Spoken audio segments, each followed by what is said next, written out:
ക്ലാരയും കുഞ്ഞും? സ്നേഹമോൾ സ്കൂളിൽ പോയിരിക്കുക. ക്ലാര മോളിലുണ്ട്. മദർ അങ്ങോട്ട് ചെല്ലേ, അപ്പോഴേക്ക് ഞാൻ കുടിക്കാൻ എന്തെങ്കിലും കൊണ്ടുവരാം. ആയിക്കോട്ടെ.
ക്ലാരെ,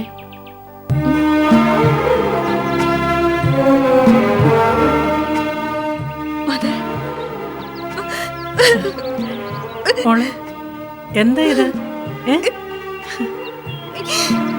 ഏയ്,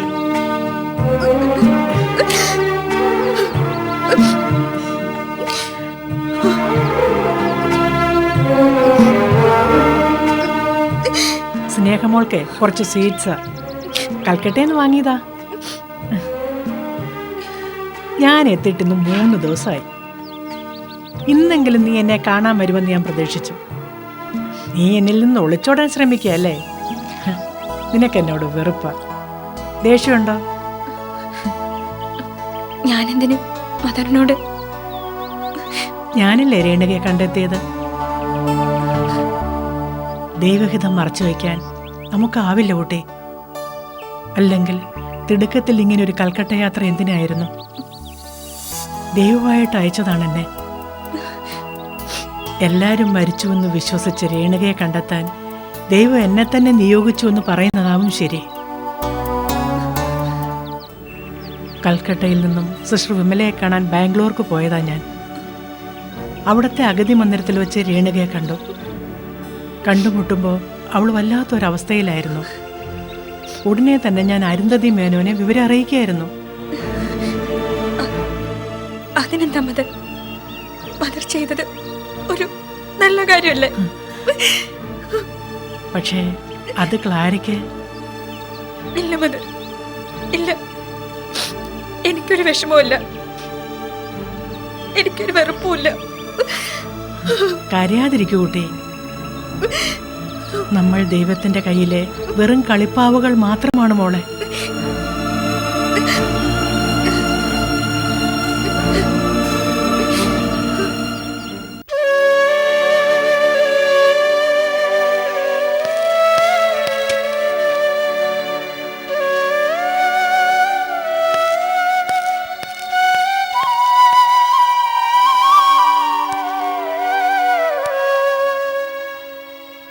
ഇനി ഒരിക്കലും മടങ്ങി വരരുന്ന ഉപയോഗസ്ഥരോട് യാത്ര അയക്കുമ്പോൾ അവരുടെ മുഖത്ത് കാണാറുള്ള തീരുമാനങ്ങളും ആഹ്ലാദവും ആവേശവും ഒക്കെ പല തവണ കണ്ടിട്ടുള്ളതാണ്.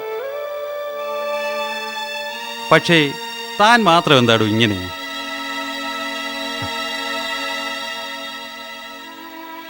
യഥാർത്ഥത്തിൽ താനല്ലേടോ കൂടുതൽ സന്തോഷിക്കേണ്ടേ? ഒരു 2ാം ജന്മത്തിലേക്കല്ലേ തൻ്റെ ഈ തിരിച്ചുപോക്ക്? അങ്ങനെ തീർത്ത് പറയാൻ കഴിയില്ലല്ലോ സാർ. Why not? ഈ റിലീസിങ് ജാമ്യത്തിലായതുകൊണ്ട് മാത്രമാണോ? എന്തായാലും അത് ഉറപ്പല്ലേടോ. താൻ കൊന്നു എന്ന് പറയുന്ന പെൺകുട്ടി ജീവനോട് തിരിച്ചു വന്നിരിക്കല്ലേ, പിന്നെന്താ? ഞാൻ ഇപ്പോഴും അങ്ങനെ വിശ്വസിക്കുന്നില്ല sir.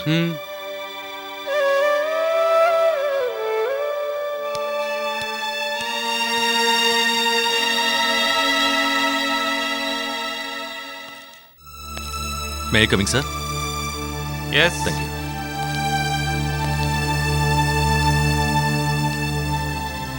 Sir, Giri, dress change ചെയ്യുന്നു. സാർ ആ രായപ്പൻ സെല്ലിക്കിടന്ന് ബഹളം ഉണ്ടാകും സാർ. അവനൊരു സ്ഥിര ഉപദ്രവമായി മാറിയിരിക്കുകയാണല്ലോ. ഇരിക്കെ, ഞാൻ ഇപ്പൊ വരാം.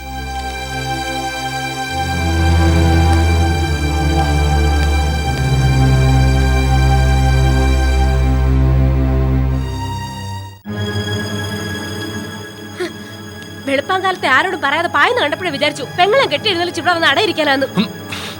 ശ്യാമേട്ട, ബാക്കിയുള്ളവരെ കൂട്ടിയിട്ട് വന്ന ഉദ്ദേശങ്ങളൊന്നും നടക്കില്ലല്ലോ. ശ്യാമേട്ട വേണ്ട പ്ലീസ്. ഓ, ചരട് മുഴുവൻ പെങ്ങളുടെ കയ്യിലാണല്ലോ. അതിനൊപ്പിച്ച് തുള്ളുന്ന ഒരു പാവ മാത്രമാണല്ലോ എന്റെ ഭർത്താവ്. ഗംഗേ, ഇത് വീടല്ല, കുറച്ചൊക്കെ മാന്യമായിട്ട് പെരുമാറും. അതായത് ഞാൻ മര്യാദ കെട്ടവളാണെന്ന്. മര്യാദ കേട് കാണിച്ചത് ഞാനോ അതോ ഈ പറയുന്ന ആളോ? നീ നിർത്തുന്നുണ്ടോ? ഞാൻ എന്തും മര്യാദ കേട് കാണിച്ചേ? വേണ്ട, എന്നെ കൊണ്ടൊന്നും പറയിപ്പിക്കണ്ട. സർപ്പക്കാവ് ചെന്ന് കാഷ്ടിക്കാം, അത് വിളിച്ചു പറഞ്ഞ തെറ്റ്. നീ ഒന്നും പറയണ്ട മോളെ. ദേ, ഞാൻ സംസാരിക്കുന്ന എന്റെ ഭാര്യയോടാ. അതിനിടെ നിങ്ങളെ ആരും ഇങ്ങോട്ട് ക്ഷണിച്ചിട്ടില്ല. ദേ, ഞാൻ നിന്റെ ക്ഷണം സ്വീകരിച്ചു വന്നതല്ലടാ, എന്റെ മോനെ കൂട്ടിക്കൊണ്ടുപോകാൻ വന്നതാ, എന്റെ അപ്പുവാട്ടിന്റെ മോനെ.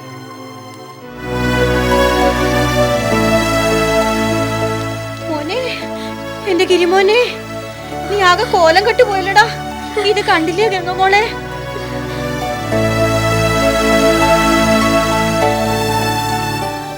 ഗിരിമോൻ ഇന്ന് ജാമ്യത്തിൽ ഇറങ്ങുന്ന കാര്യം ഞാനും എന്റെ ഗംഗമോൾ ഇപ്പോഴാണ് അറിയുന്നത്. ആരും ഞങ്ങളോട് പറഞ്ഞില്ല. കേട്ട പാതി കേൾക്കാത്ത പാതി ഓടി വരികയായിരുന്നു. വാ മോനെ, നമുക്ക് നമ്മുടെ വീട്ടിലോട്ട് പോകാം. ഗിരി വാ, പുറത്ത് കാറ് വെയിറ്റ് ചെയ്യാം. വാശാലു,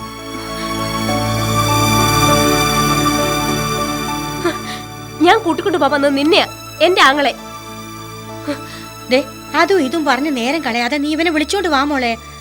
ഗിരി, നീ ഒന്ന് വരുന്നുണ്ടോ? അതോ അവളുടെ ഒപ്പം പോണോന്നാണോ? അങ്ങനെയാണെങ്കിൽ ആയിക്കോ. പക്ഷേ പിന്നെ ഒരിക്കലും ഇങ്ങനെ ഒരു ചേച്ചി ഉണ്ടെന്ന് പറഞ്ഞ് അങ്ങോട്ട് കയറി വന്നേക്കരുത്. ഇന്നോടെ തീരണമല്ല. എന്തു വേണോന്ന് നീ തന്നെ തീരുമാനിച്ചോ. ഞങ്ങൾ പുറത്ത് കാറിൽ വെയിറ്റ് ചെയ്യാം. വാ കഞ്ചനമ്മേ.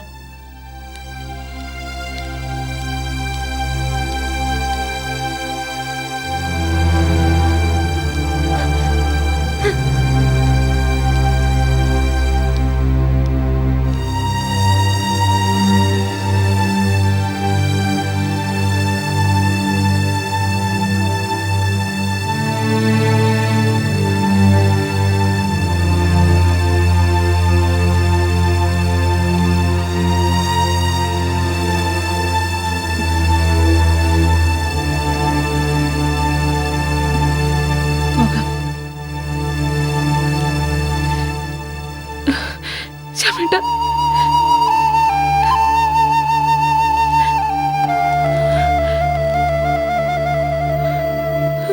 കരയരുത്.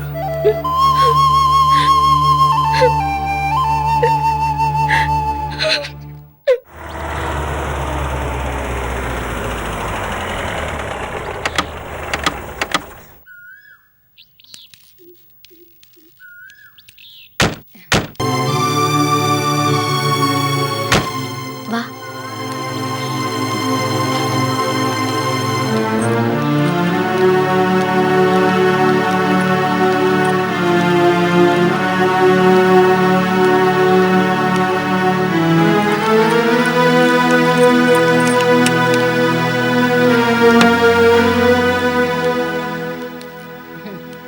ഇപ്പോഴാ മോനെ നീ ആൺകുട്ടിയായത്. അപ്പുവാട്ടിന്റെ മോനായത് നീ ഇപ്പോഴാ. അമ്മയ്ക്ക് സന്തോഷായി. അവളുടെ പൂങ്കണ്ണീര് കണ്ട് നീ പിന്നെ അവളുടെ പിന്നാലെ പോയിരുന്നെങ്കിൽ തീർന്നേനെ. എനിക്കറിയാം ഈ ഗംഗേച്ചി പറയുന്നതിനപ്പുറം നീ നിക്കില്ലെന്ന്. അതാ രക്തബന്ധത്തിന്റെ മഹത്വം അല്ലടാ മോനെ. എന്റെ മോൻ ഒന്നുകൊണ്ട് വിഷമിക്കണ്ട. ഒക്കെ നല്ലതിനായിരുന്നു എന്ന് കരുതിയാ മതി. ഞങ്ങളുടെ പ്രാർത്ഥന കൊണ്ടാ നിന്റെ ജീവൻ തിരിച്ചു കിട്ടിയത്. നേർച്ചക്കും കാഴ്ചക്കും വഴിപാടിനൊക്കെ എത്രയായി കഞ്ചനമ്മ മുടക്കിയെന്നറിയോ? അപ്പുവേട്ടനെ പോയിട്ടുള്ളൂ. ആ ഉത്തരവാദിത്വം കൂടിയുണ്ട് എനിക്കിപ്പോ. അവളെ നമുക്ക് വേണ്ടടാ. അവളുടെ ദൃഷ്ടി ഏൽക്കുന്ന പോലും ആവത്ത. എല്ലാം നിന്നോട് ഞാൻ പറഞ്ഞിട്ടുള്ളതല്ലേ. ഛേ, മോൾ അധികമൊന്നും പറയണ്ട. ഒക്കെ ഗിരിമോന് മനസ്സിലാകും. അതുകൊണ്ടല്ലേ നമ്മളോടൊപ്പം പോന്നത് അല്ല മോനെ? നീ വേഗം കുളിച്ച് വേഷമൊക്കെ ഒന്ന് മാറ്. അപ്പോഴേക്കും ചേച്ചി കഴിക്കാൻ എന്തേലും എടുക്കാം. എന്തേലുമോ? എന്തേലും ഒന്നും പോരാ. പാലും മുട്ട ഏത്തപ്പഴം ഒക്കെ വേണം.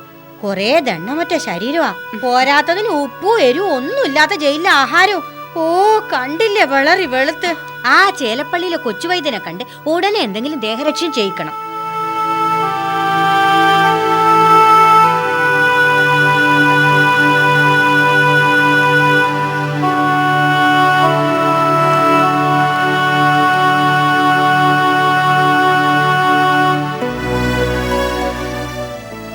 അല്ല ഇപ്പൊ എന്തായി?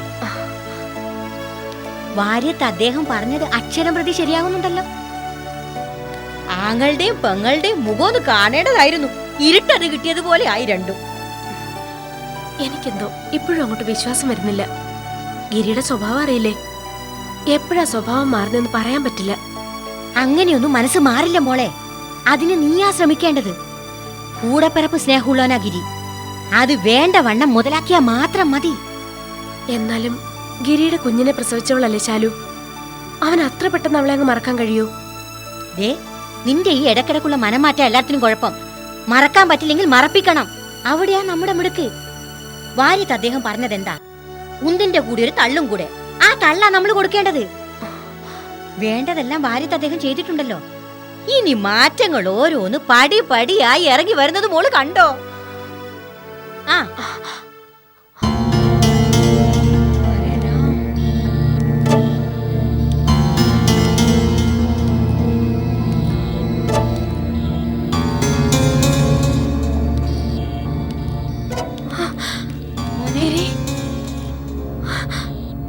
എന്താ ഇതൊക്കെ?